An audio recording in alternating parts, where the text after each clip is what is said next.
रिंशा इत्थे की कर दी खली है? मैं की करना है तेरे बहाने नलके वाला आई आमू मैं। हाला गाल सुन मेरी, एवें कद वला में ना ते एक वेरी घर था।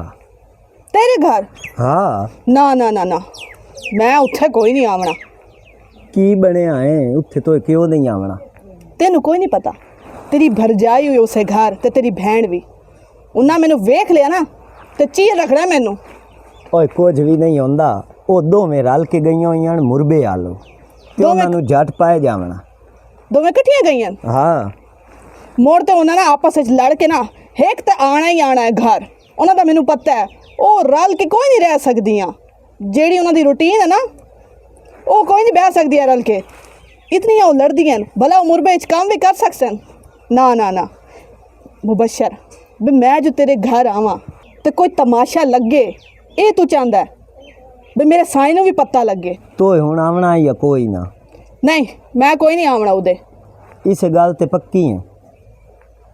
की मतलब इस गल दा मुबशर? ये तो नहीं ना आवना, तेरा मेरा सलाम दुआ आज ला खाता।